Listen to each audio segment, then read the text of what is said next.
Today, we're going to talk about raising money. How have you been able to accomplish that? That has come down to reworking our storytelling in the pitch. Drew Brees, former NFL quarterback, he had a partial cuff repair. A couple years later, he won the Super Bowl. 20 years on, he's now 47 and he can't throw with his right arm. That storytelling aspect is really important. Hi, and welcome to LifeSci Continuum. My guest today is Christina Goudy, CEO and co-founder of Reach Orthopaedics. Christina is in the thick of building a Medtech company right now. Firms that would potentially be interested at this early stage aren't necessarily orthopedic specialists. They also like to use their medical jargon. Early on, you want to keep it as high level. It shows that you're a real company and you're not just a science project. In this episode, we get into what fundraising looks like when you're navigating capital, storytelling, investor expectations, physician-led innovation, and the realities of doing it all from outside of the US in the US market. They're okay with you being incorporated anywhere, but those smaller ones, they require the company to be US based. That's actually very difficult for us. You should be allowed to negotiate. If you're an early stage founder trying to raise money without losing the plot, this is a good one. All right, let's go. Christina, thanks for joining me today. Thank you so much for having me, Bill. For the audience, people listening and watching, tell us a little bit about you, your background, how you got here today. Yeah, absolutely. I think my background is a little bit more eclectic, if you will, than a lot of people in medtech. My undergrad is actually in geology, which no one really expects. I worked in Northern Ontario for a mining company for a short period of time, but then I got my MBA afterwards. I was interested in doing investor relations. For some personal reasons, I didn't move to Toronto. I'm based in Canada, so I did not move to Toronto to do finance or investor relations, but I was working at a boutique marketing firm. It was for a couple of years, was looking to get out of that and really grow my business acumen more. I had a friend who was aware of these two surgeons who needed someone with a business background that was able to write a business plan. And that's how I met my co-founders at Reach Orthopaedics. That's an unusual journey. I'm interested about the marketing background, but maybe we'll get to that later. Yeah. Tell us about Reach. Give us a kind of an overview of the company. Reach Orthopaedics was originally founded by two orthopedic surgeons. They're upper extremity specialists, and they were consistently met with this problem in their practice. How do we treat that active, middle-aged patient who has a massive, irreparable rotator cuff tear? And there wasn't a really great solution. So I'm not just talking about a partial cuff tear or even a massive tear that is still, it's still good margins, so you can still get the supraspinatus back onto the humeral head. I'm talking about those ones that are really degenerative in nature, fatty tissue ingrowth, and some muscle atrophy. What do we do for those? Well, they're not doing a whole lot for them. People might try soft tissue treatment options, or they'll move to a reverse shoulder, which isn't great for someone who's still 50 in the working population. So they came up with our titanium implant, is what we have, and it's minimally invasive. It doesn't require a lot of soft tissue healing, and it doesn't require bone loss. What it does is it reestablishes the position of the humeral head within the joint itself, so it no longer continues that superior migration. They needed someone to do the business, and that's where I came involved, and shortly thereafter came on as a co-founder as well. Today, we're going to talk about something that is top of mind for a lot of people who are trying to bring a new product to market in this space, and that is raising money, getting investment. For some people, it's possible to go it alone, but for a lot of companies, a lot of founders, they need capital. It's a little bit of a long road to get there. Talk a little bit about when you first started thinking about fundraising. What did that look like? Our first raise we did during COVID, so that was a pre-seed round. And if anyone's familiar with the funding landscape during that time, there was money kind of just being thrown around, and it was much easier for about 18 to 24 months for startups to raise capital. And our initial raise really fell in that space. The markets were doing well because of all of these stimulation checks that people were getting. And as a result, we had a number of orthopedic surgeons, not necessarily upper extremity specialists, but orthopedic surgeons who had a relationship to Nova Scotia and the Nova Scotia health system, and they wanted to invest in what we were developing. So that raise was actually somewhat easy for us. I call it a pre-seed. It was a little bit more of a family and friends angel sort of round. But then the landscape really changed. And I believe it was around 2024 when the stock market took a little bit of a dive. Interest rates started to go up. And I don't think it was just startups. I think VC funds had difficulty raising money as well. And that's been going on for a while. And it's, early last year, they were saying that I think it was at JP Morgan where they suggested that the market was really opening up and things were looking good. But then 4 months after that, it was no longer opening up and looking good. So it's been a difficult couple of years for raising money, and it's really across the board. Unless you're doing something that's AI, you're going to have difficulty raising money. And even with AI, you need to know that there's a user need for what you're doing. I mean, there have been a lot of market surprises for all of us in the last couple of years. It's been very much a seesaw.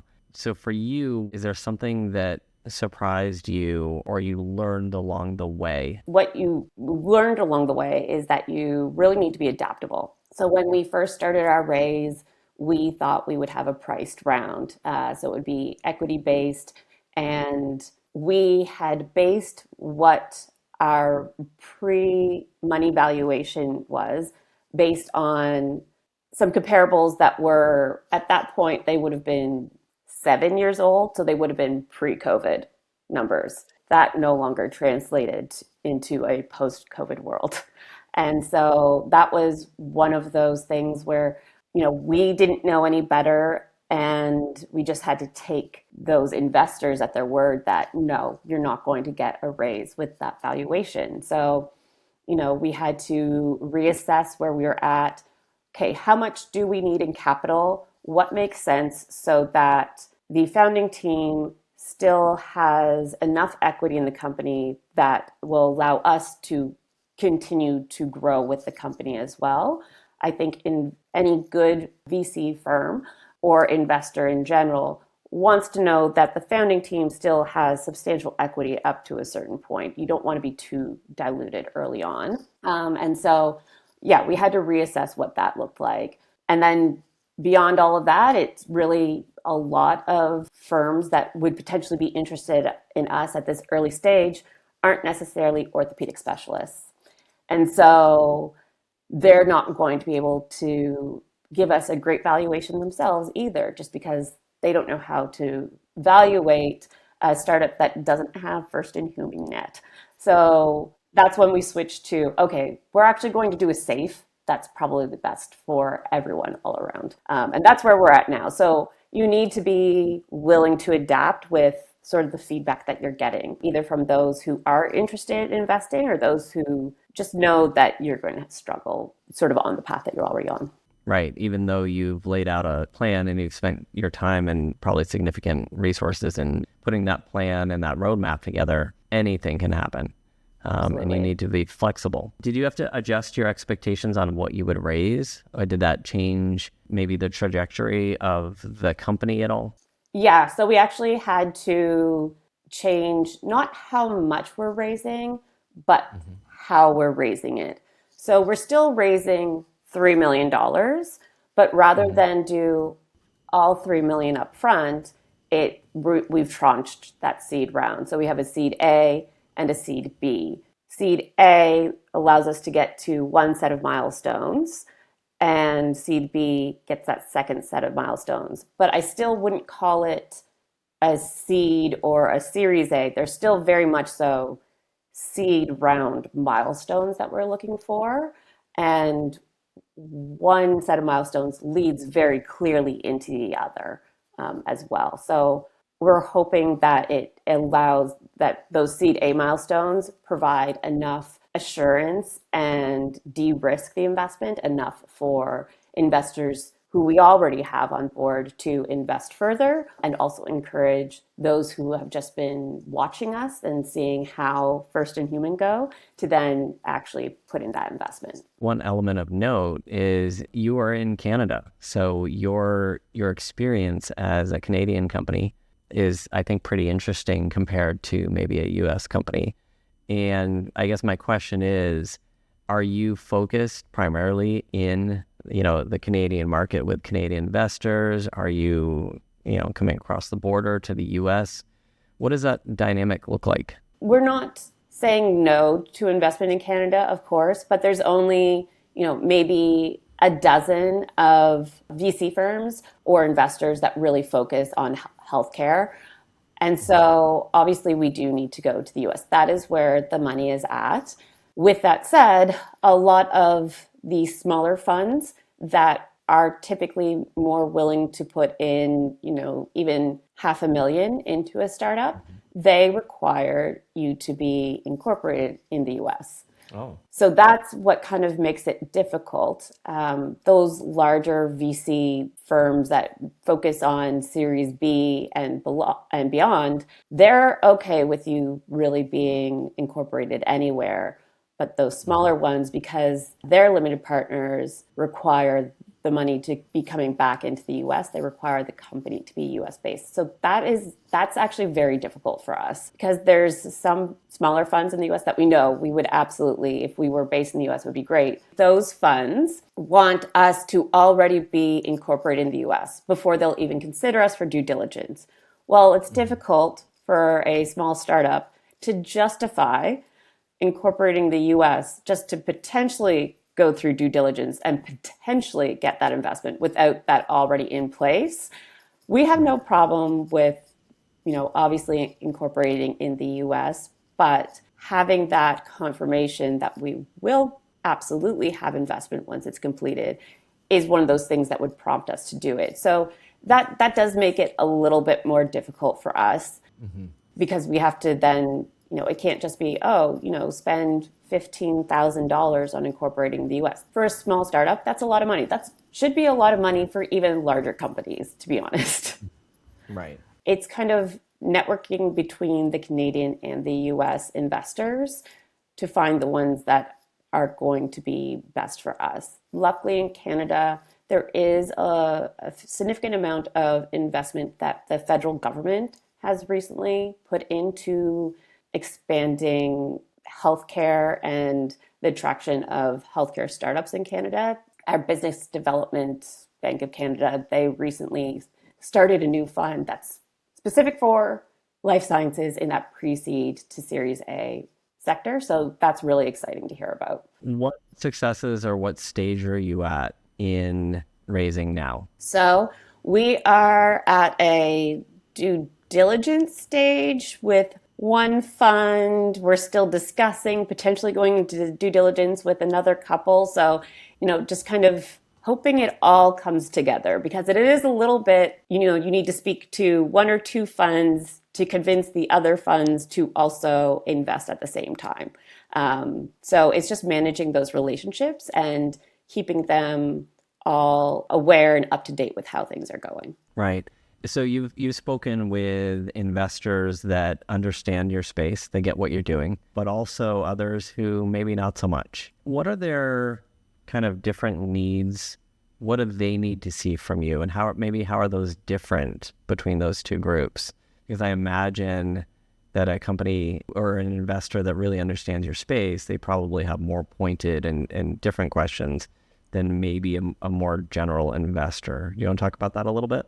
Yeah, so I think the answer to that is both yes and no, because at the end of the day, they are investors, so they want to know what their potential return is going to be. That is what's important. Right. With those investors that are familiar with the space, I don't need to convince them that this is an unmet need that we're solving.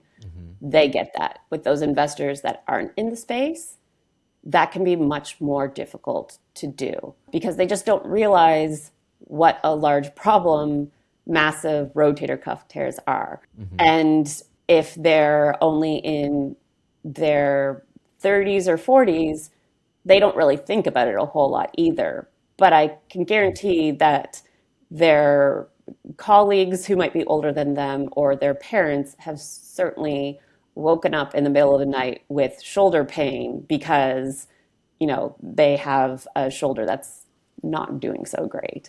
So it's just convincing them of the actual prevalence is one of the most difficult things to do. How have you been able to accomplish that with these investors? Because I think that's a big question. I think when we're in it and we live this, we sort of forget what other people don't know about it. We forget what we even know about it. What are some ways that you can recommend somebody in a similar situation, they kind of get that data and that point across to them? That has come down to us reworking our pitch, reworking our storytelling in the pitch. And I think we've gotten it to a place now where it's really resonating with people, where even a year ago, we were still just missing the mark. But now we've got it locked in. So what I did about a year ago, actually, is I started to include a slide early on that I'll call a case study, but it's actually a slide about Drew Brees. So obviously, former NFL quarterback. He had a partial cuff repair, I should say, in 2006, I believe.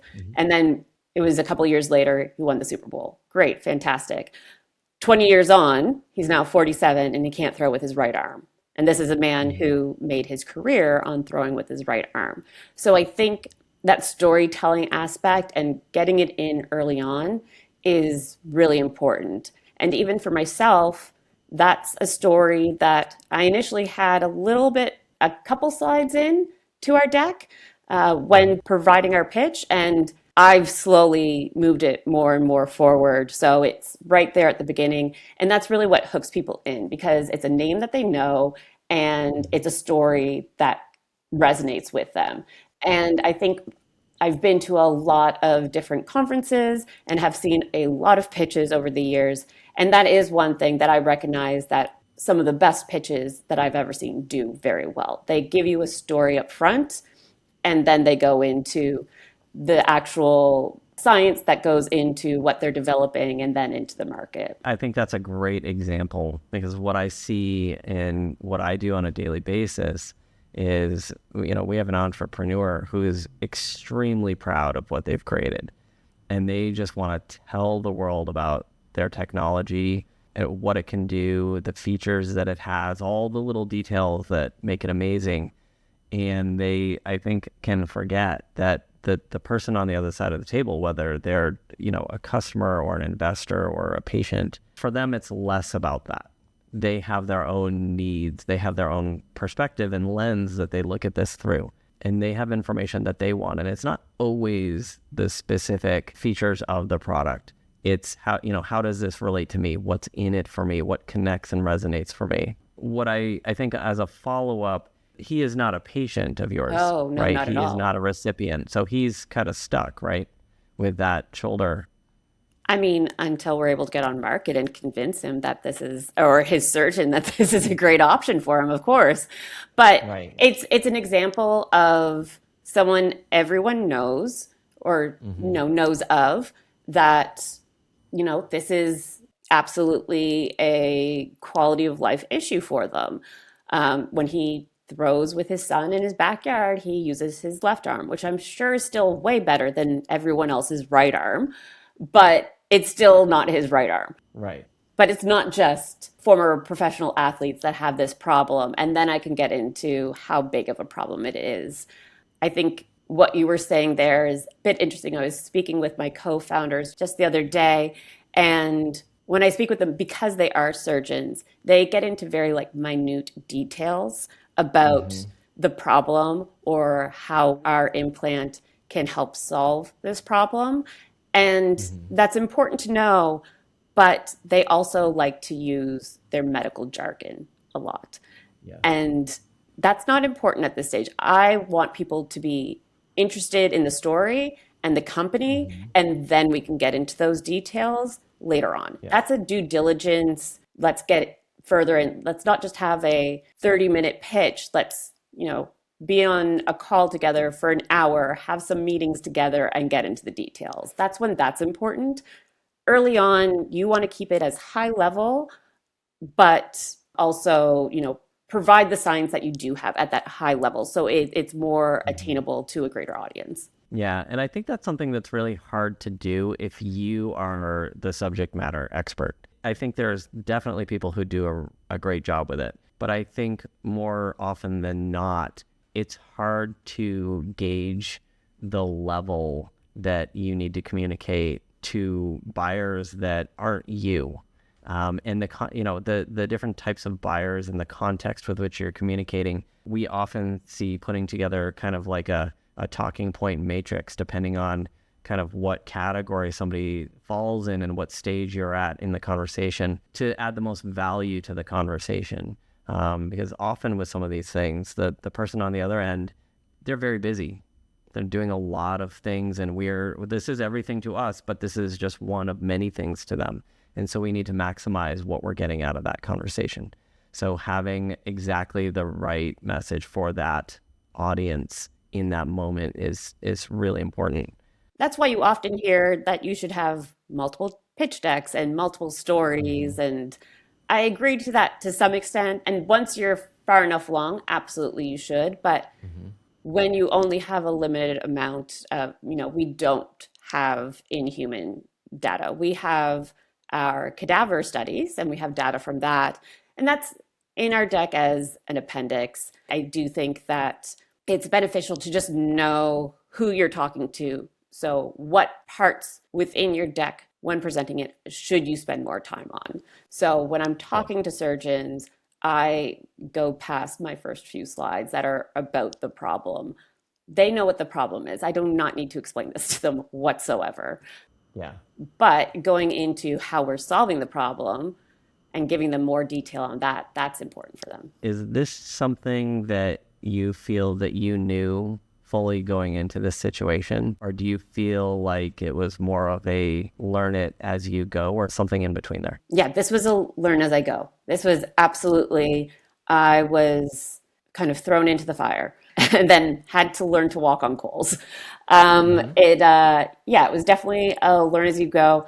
And this goes a little bit into accelerator programs. They can help you with it to a certain extent, but there becomes a point where they are all giving you the same feedback and the same lessons, but they certainly have supported and helped me even more specifically in that growth, in how I can best tell our story and be a good CEO in terms of achieving company growth. Let's time travel for a moment. Where you're at today, what are 3 things that you would tell yourself if you could time travel to the beginning of this and give as far as advice or recommendations to pre all of this you? Spending money on marketing is important. And a lot of, especially scientific founders, would argue, oh, no, that's not important. That's not, we need to focus on the science. But even when you're fundraising is basically a lesson in marketing, from my point of view anyway. So I do think that's one of the most important things, even if it's having a logo and making sure you have business cards. That's how people connect with you. That's how people are going to recognize you out at conferences and in the world. So I do think that's very important. Another sort of initial thing would be basically knowing what your cash flow is. That's really important too. Very, very important. It can be difficult sometimes, especially if your funding is coming from founders and they're just kind of putting in money to know exactly what that cash flow is. So, it's something that at certain points we've struggled with a little bit as well. But I think what's most important is being able to advocate for yourself. Even I was recently at Plug and Play, and there was someone who was working with a startup who came up to me and she was asking about how to best advocate for herself. And especially in startups, if you've already been with a startup for a year or two, it's going to be difficult for them to replace you. And so I think you need to advocate for what you deserve. And you won't always get exactly what you think you deserve, but it helps to give you a bit of leverage and for the founder to know where you're coming from as well. So, I mean, you don't just go in and say, hey, I want to raise and I want it to be this much, or I want more time off and it needs to be this much. You do need to go in with some metrics, but those metrics are often a bit of an eye opener for especially those scientific founders that don't concern themselves with sort of what the wages in the startup life sciences market actually do look like. Why do you think marketing is important? Because you said it was important and you gave an example of a logo and a business card, but why should I care about that? Because I hear every day, I mean, I work with clients all the time that didn't invest in things that they really, really needed to have 7 years ago, and they're stuck in the same place. They haven't moved at all. And they've had this epiphany, oh, I need marketing. For you, why is it important, especially at the stage that you're in today? Because it shows that you're a real company and you're not just a science project. For investors, they want to know that there is a company behind this. And I do think it's the way that people are going to recognize you moving forward, whether it be your website, business cards, logo, all of those things. I mean, they do follow you. I made our logo ourselves because we didn't invest in that marketing early on, even though I would have liked us to. You know, our logo is one of those things where it's now being shown at conferences that we're going to, but it's not the logo that it's not a logo that I want us to have as our logo forever, but we're already getting recognition through it. So at what point is going to be the right point for us to then make that sort of marketing switch? Or at what point are we just too far gone? And it's like, this is what people know. I can easily make the case all day long that if your logo isn't right for the application, you know, it's not right for the business, it's not right for the audience. There are a million reasons why it might not be right. I'm sure it's great, but if it's not right for what you're doing, you should change it, because it is often the very first thing. It's the introduction that people have to the company. And when do you do it? As soon as you can afford it. You know, and of course you have financial priorities, but when there's money in the bank and the things look clear, that's one of those things that the sooner you can tackle it, the better off you are. I could not agree more. Absolutely. With that said, because of the rise of AI, there are a lot of tools that can help you develop your logo as well. So, and you can do that relatively inexpensively. It's going to be somewhat generic looking, but I recommend that if the money is tight and you are able to put even $20 into it, which hopefully you can, then you at least look at what some of those suggestions are, and then you can maybe take it from there yourself. If I can stack on top of that, I had a client do exactly that. And because I look at these things all day long, every day, as soon as they showed it to me, I thought, oh, that's either clip art that I've seen in my travels, or that's something from somewhere else. And Google has a tool, it's a reverse image lookup.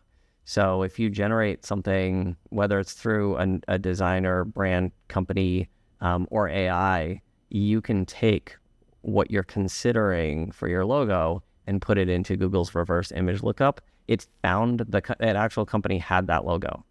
And AI just went out and found what it thought was the right thing and then kind of repurposed it.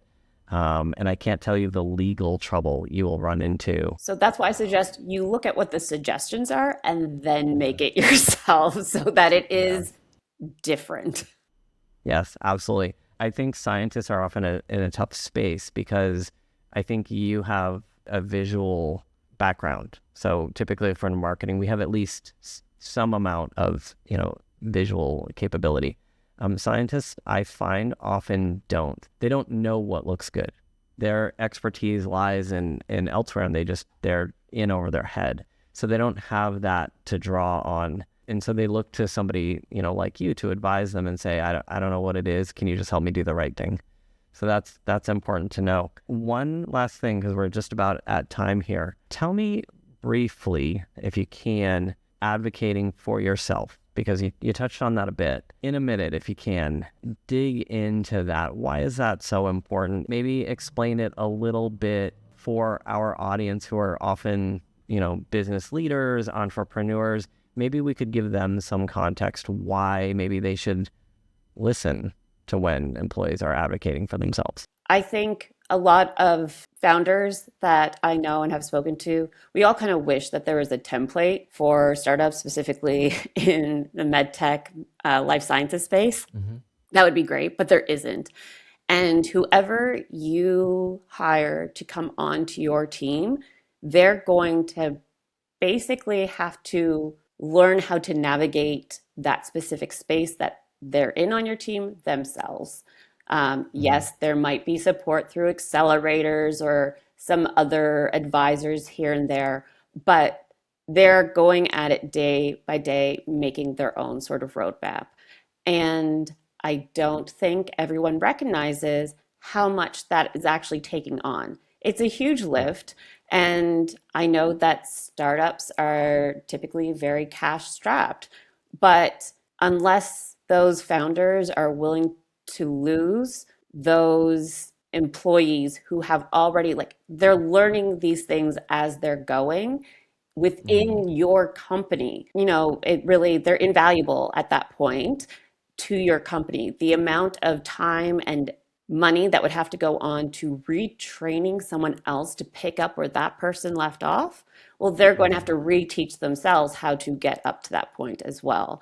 So I think it's important for founders to listen to those who advocate for themselves, but I also think it's important to advocate for yourself, because you shouldn't just agree to the number that's put out to you. You should be allowed to negotiate. And you should negotiate. I think that's absolutely important. And make it clear, there are a lot of other options out there for you. There are always other companies that you can go to, but you are with this company because you see it going somewhere and you want to continue that, but you're not going to do it at a detriment to yourself or to your own personal work-life balance. So I do think that that's very important. You need to listen to your employees. I think if you don't have happy employees, well, then you're not going to be a successful company. Agreed. And a recommendation to people who are staffing up these businesses and investing their lives in it, the shortcut, if there is one, is to tie the work you're doing to the money. Options are always great. Yes. So understanding that when we get into this entrepreneur headspace, yes, we want to get our product out there. We want to provide therapy or a cure, or we want to address an issue, but we're also looking at the money. And if you can tell the story, if you can provide, connect the dots between your work and the money, it makes a more compelling story for the audience, who's the business leader, to listen. You would hope that it would be another way. It really is an effective way to getting what it is that you believe you should be getting. I agree. Christina, it was so great to speak with you today. I appreciate you hopping on. Yes, of course. Thank you so much for having me, Bill. If you made it here, thank you. If you haven't already, like, share, and subscribe to the channel. If you want to learn more about this topic, I expand on it below, as well as in my LinkedIn newsletter. That's all for now. More soon.